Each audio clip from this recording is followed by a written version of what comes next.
오늘은 시작부터 질문 하나를 세게 던지고 들어가겠습니다.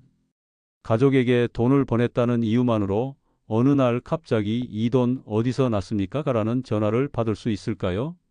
그리고 그 전화 한 통이 세금 폭탄이라는 말로 끝나버릴 수도 있을까요? 요즘은 인터넷이나 영상에서 이런 이야기가 정말 쉽게 돌아다닙니다. 1,000만 원만 넘게 이체하면 국세청에 자동으로 뜬다더라. 자녀 생활비 조금 보냈는데도 세무조사 나온다더라. 손주 용돈 보내려다가 겁나서 못 보내겠다. 이 말들이요. 그런데 실제 현장에서 벌어지는 일들을 보면 두 가지가 동시에 일어납니다. 첫째, 괜히 겁만 먹고 꼭 필요한 도움까지 끊어버려서 가족 관계가 삐걱거리는 경우가 있고요.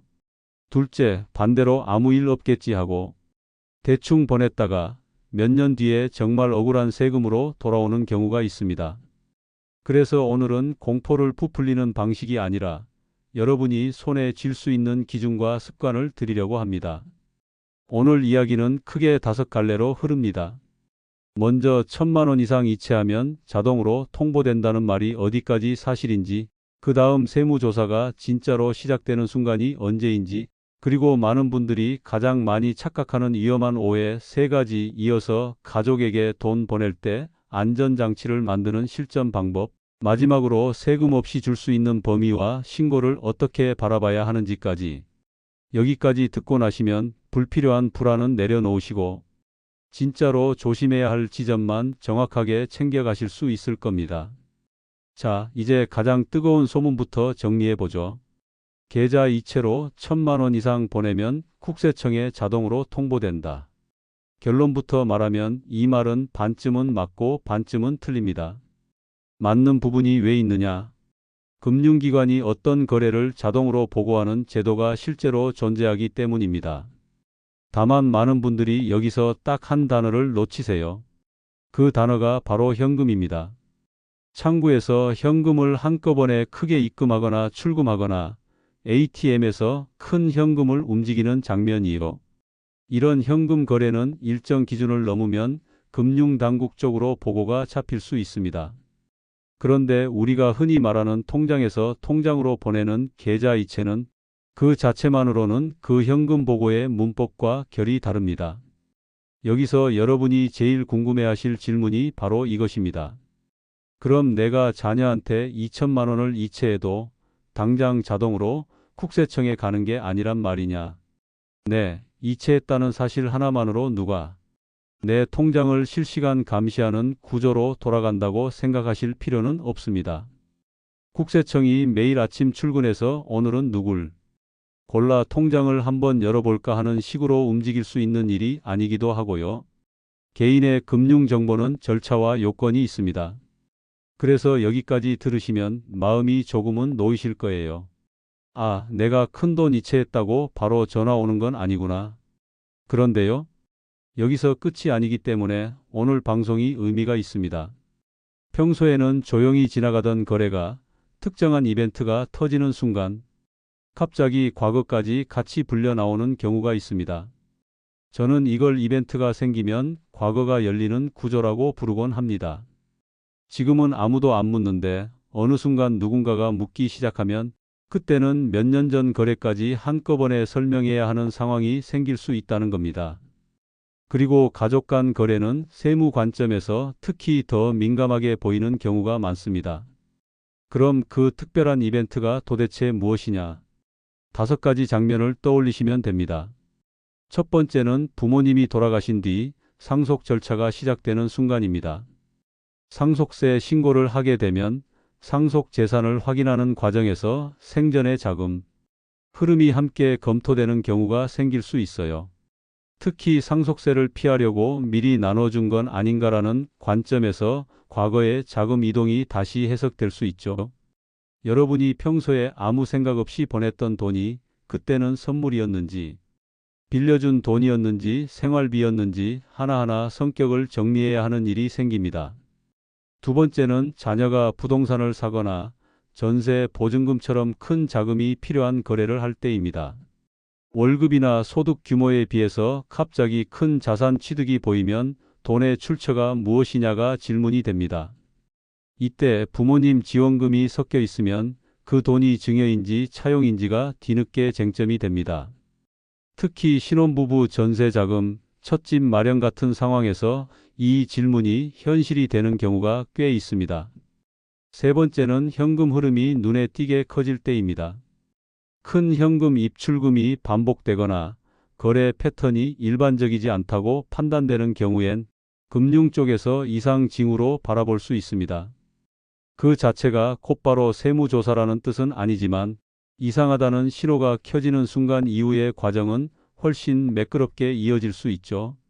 쉽게 말해 평소에는 조용하던 길에 표지판이 하나 세워지는 느낌입니다.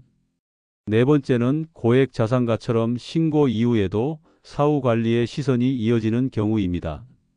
상속 규모가 큰 경우에는 신고가 끝났다고 해서 이야기가 완전히 닫히지 않는 경우가 있고, 이후 자산이 갑자기 불어나거나 의심스러운 거래가 포착되면 정밀한 점검이 다시 시작될 수 있습니다. 다섯 번째는 사업장 세무조사에서 파생되는 경우입니다. 부모님이 사업을 하고 계시다가 사업장 조사로 들어가면 자금 흐름을 따라가다 가족 계좌로 연결되는 일이 생길 수 있어요. 처음 출발은 사업이었는데 조사 범위가 확대되며 가족 간 거래도 함께 설명 대상이 되는 형태입니다. 여기까지 들으시면 핵심이 딱 하나로 정리됩니다. 국세청이 평소에 내 통장을 상시로 들여다보는 구조는 아니지만 집을 사거나 상속이 생기거나 큰 이벤트가 터지면 그때 과거 거래를 쭉 되짚어보며 이 돈은 무엇이냐를 묻는 순간이 올 수 있다는 것. 그리고 그 질문은 지금이 아니라 몇 년 뒤에 날아올 수 있다는 겁니다. 오늘은 바로 그 몇 년 뒤를 대비해서 지금 할 수 있는 가장 현실적인 준비를 드리는 시간이에요. 이제 여기서 하나 더 중요한 원칙을 말씀드리겠습니다. 세법이 가족 간 돈 거래를 바라보는 기본 시선은 대체로 이렇습니다. 가족 사이에서 돈이 오갔으면 일단은 그냥 준 것 아닌가라고 의심하는 방향으로 기울 수 있다는 것. 그리고 이게 억울하더라도 아니에요. 이건 빌려준 거예요. 아니에요. 이건 생활비예요. 아니에요. 이건 대신 결제한 돈이에요. 라고 설명해야 하는 쪽은 대개 돈을 주고받은 쪽이라는 겁니다. 여기가 정말 중요합니다. 보통은 의심하는 쪽이 증명해야 한다고 생각하잖아요. 그런데 가족 간 거래에서는 증명 책임이 우리 쪽으로 넘어오는 경우가 많습니다. 그래서 기록이 없으면 어떻게 되느냐? 설명은 마음속에 있는데 근거가 없어서 결국은 세금으로 정리되는 상황이 생길 수 있습니다. 그게 사람들이 말하는 억울한 세금의 실체예요. 자, 이제부터는 많은 분들이 가장 자주 하는 착각, 그리고 그 착각이 왜 위험한지 세 가지를 이야기해 보겠습니다. 이 부분이 실전에서 가장 많이 터집니다. 첫 번째 착각은 차용증만 써두면 끝이다입니다. 자녀가 전세금이 필요하다고 해서 큰 돈을 보내주면서 빌려주는 거니까 차용증만 써두자라고 생각하시는 분들이 많아요. 그런데 세무 관점에서 차용은 종이 한 장으로 결정되는 게 아닙니다. 정말 중요한 건 그 다음 장면입니다. 이자가 실제로 오갔는지, 원금 상환의 흐름이 있는지, 약속한 일정이 지켜지는지 이런 살아있는 기록이 있어야 이건 진짜로 빌려준 돈이구나라는 설득력이 생깁니다. 종이는 있는데 몇 년 동안 이자 한 번 없고 갚은 흔적도 전혀 없으면 나중에 누가 봐도 이렇게 묻게 됩니다. 그럼 이건 사실상 준 거 아닌가요? 그 순간 차용증은 방패가 아니라 종이 조각이 될 수도 있습니다. 두 번째 착각은 자녀명의 통장 만들어서 내가 관리하면 나중에 세금 없이 넘어간다입니다. 이건 정말 위험한 선택이 될 수 있습니다. 부모 돈을 자녀 이름의 계좌에 넣어두고 그걸로 투자도 하고 예금도 굴리고 어차피 우리 집 돈인데 나중에 그냥 자녀한테 넘어가겠지라고 생각하는 경우가 있죠. 그런데 여기서 위험한 지점은 그 돈이 불어났을 때입니다. 원금만 문제가 되는 게 아니라 그 돈으로 벌어진 수익까지 함께 엮여서 해석될 수 있습니다. 처음에 제대로 정리되지 않은 돈으로 번 수익이니 그것도 결국 같은 흐름으로 본다는 논리가 붙을 수 있다는 거예요. 그래서 올바른 순서는 반대입니다. 먼저 제도적으로 정리를 해서 그 돈이 자녀 돈으로 깔끔하게 되게 만든 뒤에 그 다음에 자녀가 자기 돈으로 운영하는 흐름을 만들어야 합니다. 순서가 바뀌면 나중에 정말 크게 불편해질 수 있어요. 세 번째 착각은 생활비는 얼마를 줘도 괜찮다입니다. 생활비, 교육비, 의료비 같은 건 사회 통념상 비과세로 인정되는 경우가 있다는 얘기를 많이들 들으셨을 겁니다. 맞습니다. 그런데 그 말 뒤에는 항상 조건이 붙습니다. 첫째, 실제로 그 용도로 쓰여야 한다는 조건. 생활비로 받았다면 생활비로 쓰여야 하고, 교육비로 받았다면 교육비로 쓰여야 하고, 의료비로 받았다면 의료비로 쓰여야 합니다. 만약 생활비라고 받았는데 그 돈을 모아서 주식이나 부동산 같은 자산 취득으로 이어졌다면 나중에 그 돈을 생활비라고만 부르기 어려워질 수 있습니다. 둘째, 받는 사람이 경제적으로 스스로 생활을 유지하기 어려운 피부양자 성격일수록 인정되기 쉽다는 조건. 이미 충분한 소득이 있는 자녀에게 매달 큰돈을 보내면서 이건 생활비야 라고만 말하면 그 설명이 그대로 받아들여지지 않을 수도 있습니다. 생활비라는 말은 만능 열쇠가 아니라 상황과 쓰임이 따라줘야 힘이 생기는 단어라는 뜻입니다. 좋습니다. 지금까지는 하지 말아야 할 오해를 짚었고요. 이제부터가 오늘 방송에서 가장 중요한 부분입니다. 그러면 가족에게 돈을 보낼 때 어떻게 해야 나중에 설명이 쉬워지고 억울한 세금을 피할 수 있느냐? 저는 이걸 안전장치 3가지로 정리해서 말씀드립니다. 별거 아닌 것처럼 보이는데 실제로 해보면 효과가 정말 큽니다.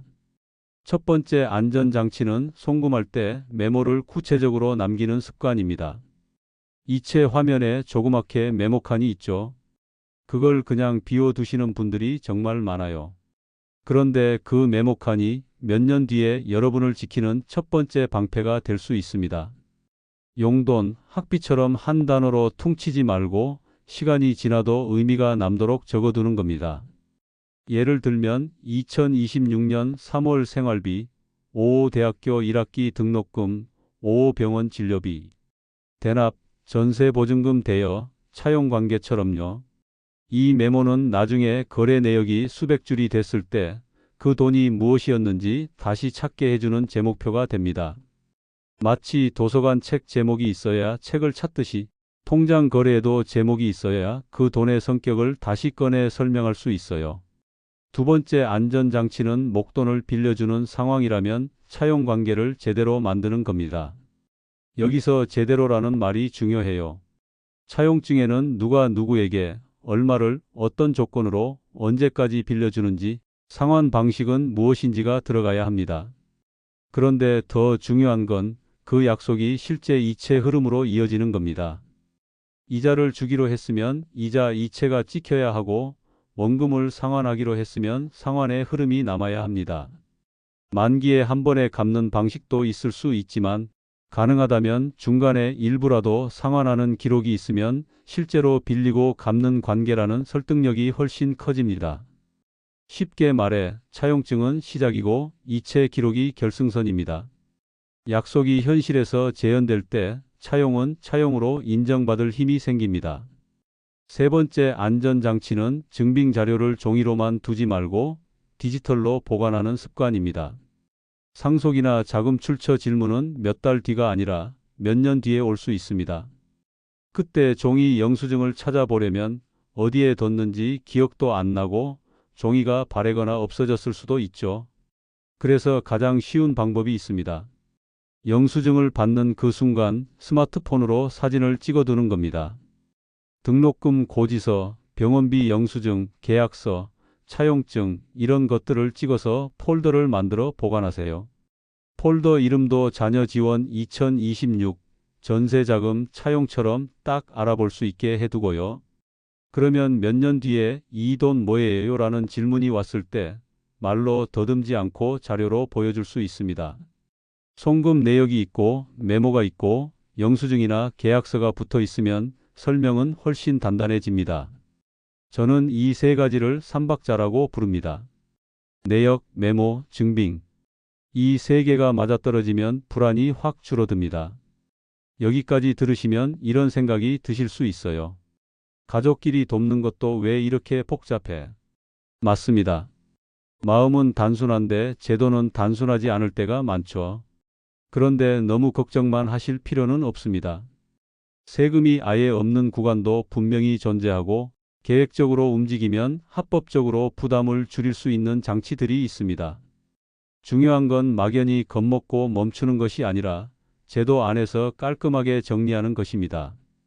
대표적으로 소득이 없는 자녀나 손주에게 보내는 생활비, 교육비, 의료비는 사회 통념상 인정되는 범위에서 비과세로 보이는 경우가 있습니다. 다만 아까 말씀드린 조건은 그대로 기억하셔야 합니다. 실제로 그 용도로 쓰여야 하고 받는 사람이 경제적으로 자립하기 어려운 상황일수록 인정되기 쉽고 그 돈을 모아 자산을 취득하는 흐름으로 넘어가면 해석이 달라질 수 있다는 점이요. 그러니까 생활비와 교육비는 무조건 안전이 아니라 용도와 상황이 맞으면 안전에 가깝습니다. 그리고 우리가 흔히 말하는 증여재산 공제라는 구간도 있습니다. 관계에 따라 일정 기간 동안 일정 금액까지는 세금 부담이 없게 설계된 틀이죠. 성인 자녀에게는 일정 한도, 미성년 자녀나 손주에게는 또 다른 한도가 적용되는 식으로요. 또한 최근에는 결혼이나 출산과 관련된 지원에 대해 추가 공제가 가능하다는 내용도 함께 이야기됩니다. 이 부분은 제도가 바뀌는 경우가 있어 정확한 금액과 요건은 그때그때 최신 안내를 확인하시는 게 좋습니다. 다만 큰 틀은 이겁니다. 아무 계획 없이 툭툭 보내면 나중에 설명이 꼬일 수 있지만 기간과 한도를 알고 계획적으로 보내면 부담을 줄일 수 있다. 여기서 많은 분들이 다시 묻습니다. 어차피 공제 한도 안에서 주면 세금이 없는데 굳이 신고까지 해야 하나요? 이 질문에는 정답이 하나로 딱 떨어지진 않습니다. 다만 저는 현실적인 관점에서 이렇게 말씀드립니다. 신고를 해두면 정리 비용이 줄어듭니다. 말하자면 제도 안에서 이 돈은 공식적으로 이렇게 넘어갔다는 도장을 미리 찍어두는 효과가 생기는 거죠. 신고를 해두면 그 돈은 출처가 명확해지고 이후에 그 돈으로 뭔가를 하더라도 소명 부담이 줄어드는 경우가 많습니다. 반대로 신고를 하지 않으면 언젠가 누군가가 이 돈이 뭐냐를 물었을 때 그때 가서 설명을 준비해야 하는 상황이 생길 수 있습니다. 그래서 특히 목돈이거나 자녀가 가까운 시기에 집이나 전세 같은 큰 거래를 할 가능성이 있다면 나중에 불편을 줄이는 차원에서 신고를 고려하는 분들이 많습니다. 또 신고에는 기한이 있고 돈을 준 달을 기준으로 일정 기간 안에 진행해야 하는 점도 함께 기억해 두시면 좋습니다. 그리고 오늘 이 방송을 자녀분이나 손주분이 함께 듣고 계시다면 이 말은 꼭 전하고 싶습니다. 부모님 세대는 평생을 가족 위에 달려오셨고 이런 제도나 기록 정리를 체계적으로 배울 기회가 많지 않았습니다. 그래서 진짜 현실적인 효도는 비싼 선물 하나를 더 드리는 것보다도 기록이 남게 도와드리는 것일 때가 많습니다. 엄마, 아빠, 돈 보내실 때 메모 꼭 남기세요. 영수증은 제가 사진으로 정리해 둘게요. 전세금이나 사업자금처럼 목돈이면 차용증, 양식도 제가 준비해 드릴게요. 이렇게 한 번만 도와드려도 몇 년 뒤에 불필요한 세금으로 날아갈 수 있는 돈을 지켜드리는 일이 됩니다. 가족에게 돈을 보내는 건 마음이고 사랑인데 그 사랑이 제도 앞에서 억울하게 다치지 않도록 우리가 할 수 있는 준비가 분명히 있습니다. 이제 마무리로 오늘 이야기를 한 문장으로 정리하겠습니다. 가족끼리 계좌 이체를 했다고 해서 당장 세무조사가 나오는 건 아닙니다. 하지만 큰 이벤트가 생겼을 때 과거 거래가 질문이 될 수 있고 그때 기록이 없으면 억울한 세금으로 이어질 수 있습니다. 그러니 오늘부터 딱 3가지만 습관으로 가져가세요. 이체 메모를 구체적으로 남기기, 목돈은 차용이면 차용답게, 이자와 상환 흐름을 만들기, 영수증과 계약서는 종이가 아니라 사진으로 보관하기. 이 3가지는 몇 년 뒤 여러분을 지켜주는 가장 단단한 방패가 될 겁니다. 들어주셔서 감사합니다. 구독과 좋아요는 채널 유지에 큰 힘이 됩니다.